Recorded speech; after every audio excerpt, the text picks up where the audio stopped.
Well, I'm joined now from Cairo by Rahma Zein, whose powerful message has gone viral online. Rahma, thank you very much indeed for joining me. We've got a slight delay in the connection between us, so I'm going to ask you questions and give you time to answer them rather than try and talk over you, because that isn't going to work given the delay. So let me just ask you, first of all, you were on CNN. I know Clarissa Ward, the correspondent that you were very passionate towards.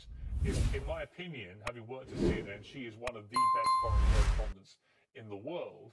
And I felt absolutely has tried to straddle this very tricky line of reporting fairly and accurately on what is a horrendous conflict. When you look back at yourself in that exchange with Clarissa, how do you feel about the way that you addressed her? Do you have any regret? Or do you feel you could have expressed yourself differently? Or do you feel that it accurately represented how you were feeling? I'm not going to waste my time talking about the report with Clarissa because this takes away from the point. You mentioned before there was a deadlock in the debate. There's no deadlock in the debate. There is terror in the debate.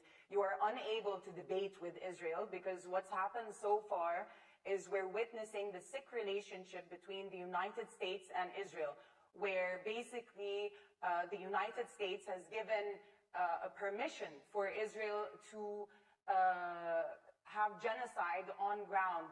And what's happened is we're seeing no one can say no to Israel. The United Nations isn't able to say no to Israel without repercussions.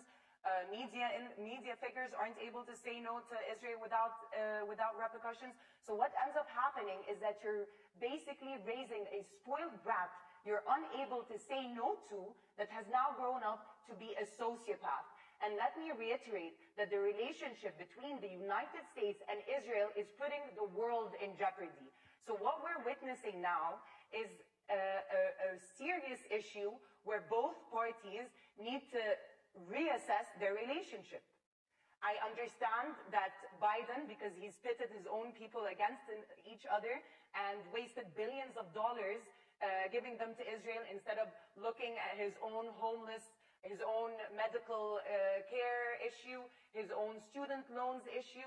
So a lot of American people are also extremely angry, and they're also looking at unfair coverage. The reason this video has gone so viral, one, it's alarming that it's gone so viral because what should be going viral is the footage that we are witnessing out of Palestine, out of the occupied territories, of children being massacred. It's not a war. A war assumes that both parties are on equal footing. Okay, I hear you. What I would say in response to that is that on October the 7th, Hamas, who are the ruling authority in Gaza, committed an act of such heinous terrorism, killing 1,500 people, including 260 people at a music festival. In 1948, let me finish, Rahma, let me finish. What happened let me just then? ask, what let me about just say, the militia? Rahma, let me just ask you the question. No, you have to let me ask a question. I've been very polite to you and respectful. I've let you have your say. I'm going to say something now to you, and you can respond. Bear in mind there's a delay, so this isn't exactly the easiest debate to have. Well, that's why I said at the start, why don't we let me ask questions, you answer them, and that's the way this can proceed in a respectful manner. I would simply say to you that I've had a number of pro-Palestinian voices on this program in the last 2 weeks, and a number of pro-Israel voices. Many of the pro-Palestinian people I've had on have been very quick to condemn what Hamas did on October the 7th. Some have not. What's your position? Before we get to what you just said to me about what Israel has done, what America's doing and so on, what is your view as someone in Egypt about what happened right on your border there in Gaza by Hamas against Israel? It's a very fair question. But the thing is, maybe I have a privilege being so close to the border, having many Palestinian friends, knowing more history, that I understand that once you oppress a people, and again, I'm not justifying what happened. The killing of civilians on both parts ought to be condemned.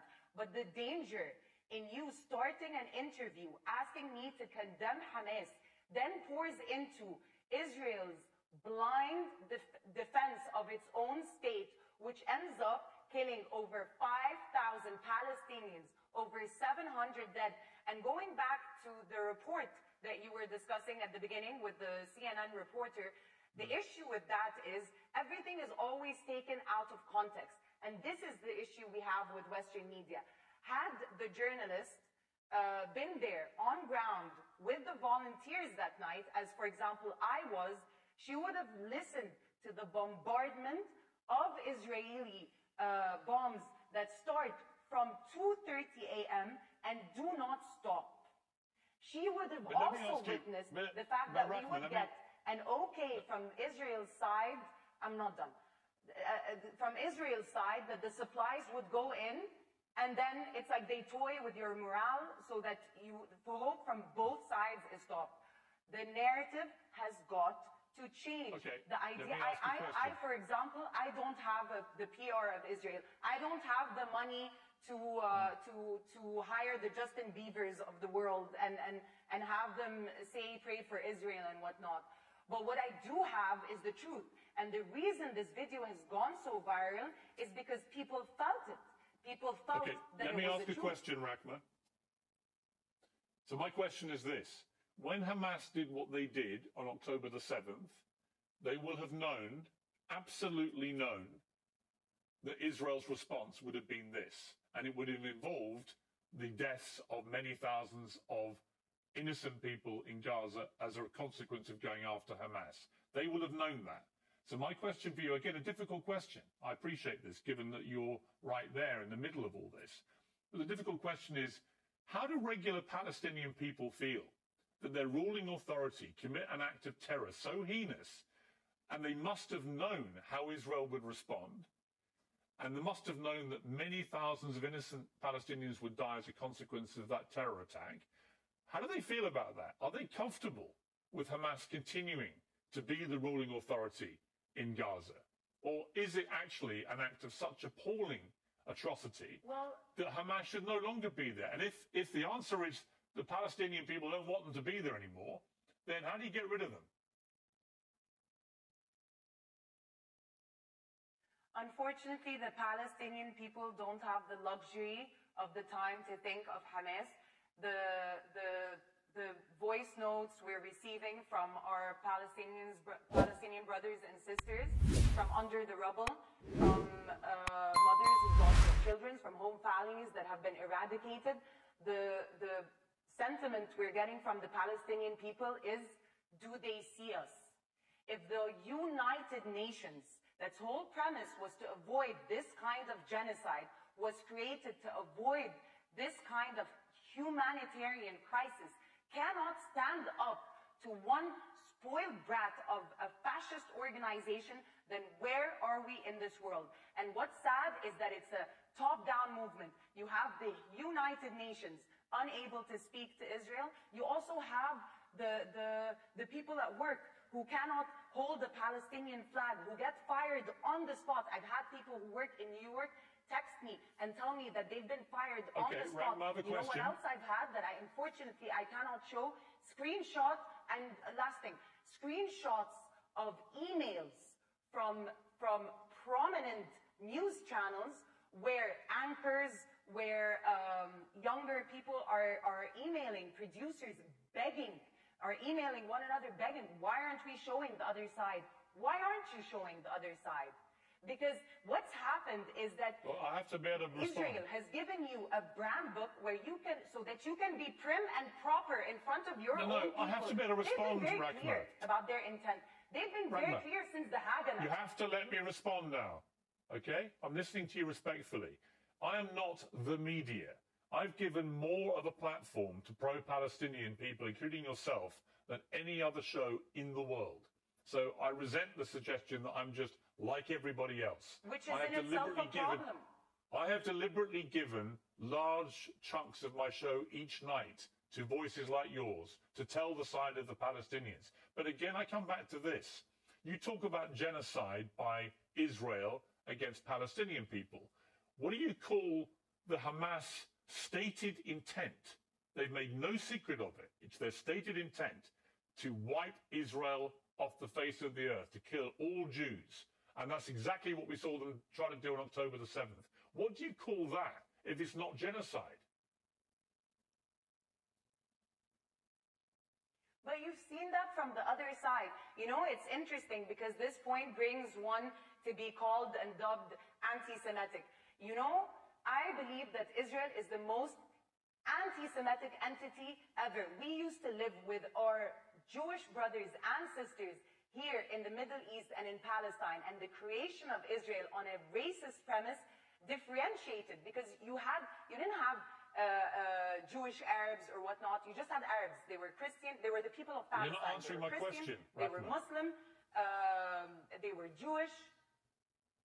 I don't need to, because the problem is actually you do need to. Why are we having a debate? Is it not to solve, or is this for another sensational interview? Is this a sensational interview, it's or not is about it sensation. To solve? I am here to say something accused clearly, Israel of that genocide. we need a ceasefire because the world is in danger.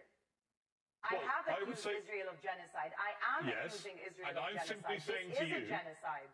And they I'm have simply said saying it's a genocide. Rahma, I hear you, and you're perfectly entitled to that view, although Israel would contest that characterization of what they have been doing, but many would agree with you. But I simply say, what is Hamas waging against Israel? I would love if they would contest with evidence rather than terror. Yeah, but do you not agree with me that what Hamas is doing is clearly... Do you not agree with me that clearly what Hamas is waging against Israel is also genocide by your criteria?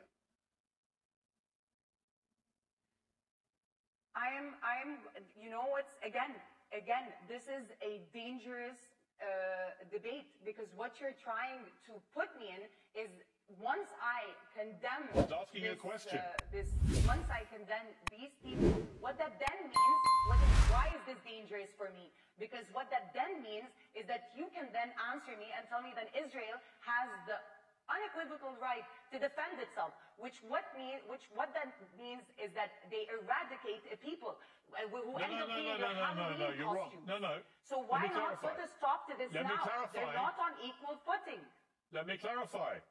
Israel, like every country in the world, has an absolute right to defend itself. Right? Israel has a right to defend itself. The question now is against what is women and children? Let me finish my point, Rahma. Look at the evidence. Let me finish my point. How many Palestinians have died? If you're not going to let me finish my point, you're not going to hear what I have to say. Israel has a right to defend itself. But the longer this war goes on, the more that people are saying to Israel, what is proportionate? How can killing many thousands of Palestinians, innocent women and children, how can that be right? If what happened on October the 7th is wrong, how can this be right? And it's a very fair point to make.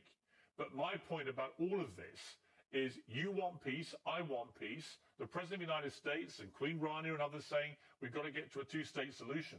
To do that, you've got to have leadership which can be trusted by the other side. There is no way that Israel will ever trust any leadership involving Hamas.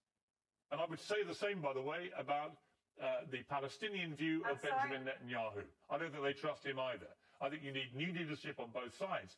And that's where the conundrum's going to be. How do you get to that place where it's no longer Hamas controlling Palestinians and no longer Benjamin Netanyahu in charge of the Israeli side? Excellent question. You apply international law. You apply international law. You allow the United Nations to do its job. When the Hamas situation happened, for example, it was supposed to be the Red Cross to go and negotiate. Israel is stopping all of that. On top of that, it's also terrorizing the media. On top of that, it's also terrorizing individuals. On top of that, it has money being poured in from the United States. On top of that, it has the backing of the European Union. On top of that, it has the backing of Britain that started this whole farce. So what ends up happening is who's speaking for the Palestinian people. So for a solution to happen, you need to empower the United Nations so that Israel is not making a mockery of the United Nations. How am I needing to reiterate this more and more? I am giving you a solution. Rahma, you're giving me your solution. And you're still telling me Hamas. Rahma, you've there just will given always be Hamas if you occupy a people. Let me just finish this point. If you occupy a people, if you occupy a people, if women in labor are having to give birth at checkpoints, if you're having people imprisoned, if you're having this merciless bombardment of Palestinians, you are going to breed Hamas. It starts with the stronger party. Rahma, I've given you a long amount of time. And this is why the jargon is dangerous. Okay, I hear you. And I respect your right to your opinions, and I've given you the platform to air them, and I appreciate you coming on the program. Thank you very much. Call for a ceasefire then.